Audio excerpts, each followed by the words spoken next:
પશ્ચિમ બંગાળ રાજ્યમાં ભારતીય જનતા પાર્ટી ઇતિહાસ રચી દીધો છે। આઝાદી પછી પહેલીવાર ભાજપ રાજ્યમાં પૂર્ણ બહુમતવાળી સરકાર બનાવવા જઈ રહ્યું છે।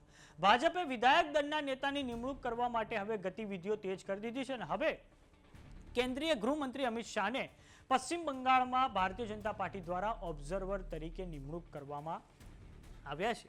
તો આવો જાણીએ સમાચાર વિસ્તારથી। નમસ્કાર, જમાવટ સાથે હું છું પાર્થ।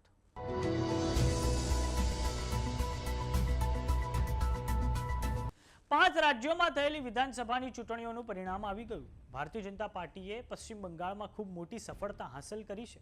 આ સાથે જ આસામમાં પણ 2/3 જેટલો બહુમત ભાજપે હાંસલ કર્યો છે અને હવે ભારતીય જનતા પાર્ટીએ આ રાજ્યોમાં વિધાયક દળના નેતાની નિમણૂક કરવા માટેની ગતિવિધિ હાથ ધરી છે। વાત કરીએ પશ્ચિમ બંગાળની, તો ભાજપના પાર્લામેન્ટરી બોર્ડ દ્વારા ગૃહમંત્રી અમિત શાહની ઓબ્ઝર્વર અને ઓરિસ્સાના મુખ્યમંત્રી મોહન ચરણ માંઝીની કો ઓબ્ઝર્વર તરીકે નિમણૂક કરવામાં આવી છે। આસામ માટે આ જવાબદારી પૂર્વ ભાજપ અધ્યક્ષ જેપી નડ્ડાને સોંપવામાં આવી છે। સાથે જ હરિયાણાના મુખ્યમંત્રી નાયબસિંહ સૈનીને કો ઓબ્ઝર્વર તરીકે નિમણૂક આપવામાં આવી છે। પુદુચેરી માટે કેન્દ્રીય મંત્રી મનસુખ માંડવિયાને આ જવાબદારી સોંપવામાં આવી છે અને તેમની સાથે નિર્મલ કુમાર સુરાનાને કો ઓબ્ઝર્વર બનાવવામાં આવ્યા છે। હવે પશ્ચિમ બંગાળમાં કેન્દ્રીય ગૃહમંત્રી અમિત શાહ પોતે મુખ્યમંત્રી નક્કી કરવા જઈ રહ્યા છે। બંગાળમાં ઘણા બધા ચહેરા સંભવિત મુખ્યમંત્રી પદે દાવેદાર મનાય છે, જેમાં ભવાનીપુર વિધાનસભામાં જાયન્ટ કિલર તરીકે ઉભરેલા અને એક સમયના મમતા બેનર્જીના ખાસ માણસ શુભેન્દુ અધિકારી અને ભારતીય જનતા પાર્ટીના પૂર્વ પ્રદેશ પ્રમુખ દિલીપ ઘોષનો સમાવેશ થાય છે। પશ્ચિમ બંગાળની આ ચૂંટણીઓએ સાબિત કરી દીધું છે કે ગૃહમંત્રી અમિત શાહ એ ચાણક્ય છે। તેમના ઇલેક્શન મેનેજમેન્ટની તોલે કોઈ પણ નેતા આજની તારીખમાં ઊભો રહી શકે તેમ નથી, કેમ કે અમિત શાહ સપ્ટેમ્બર 2025થી બંગાળની પાછળ લાગી ગયા હતા। તેમણે પોતાના સૌથી વફાદાર સાથીઓ સુનિલ બંસલ અને ભૂપેન્દ્ર યાદવને બંગાળ જીતવા લગાડ્યા હતા।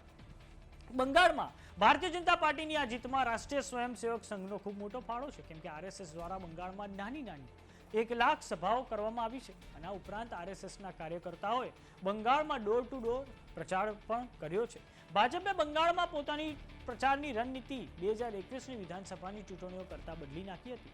તેમણે સૌથી વધારે ફોકસ લોકલ મુદ્દાઓ પર કર્યું છે, જેમ કે કાયદો વ્યવસ્થાની સ્થિતિ હોય કે પછી ઇન્ફ્રાસ્ટ્રક્ચરની સ્થિતિ હોય, તેની પર તેમણે સવાલો ઉઠાવ્યા છે અને આ જ કારણ છે કે મમતા બેનર્જી કોઈ પણ વસ્તુનો જવાબ ભારતીય જનતા પાર્ટીએ જેટલા પણ પ્રહાર કર્યા તેને બંગાળની અસ્મિતા સાથે જોડવામાં તેઓ નિષ્ફળ રહ્યા છે અને હવે પરિણામ આવ્યા છે। બંગાળમાં ભારતીય જનતા પાર્ટી સરકાર બનાવવા જઈ રહી છે, ત્યારે જોવાનું એ રહે છે કે 10 મે સુધીમાં ભારતીય જનતા પાર્ટી કોની પર મુખ્યમંત્રીના પદ માટે પોતાની પસંદગીનો કળશ ઢોળે છે।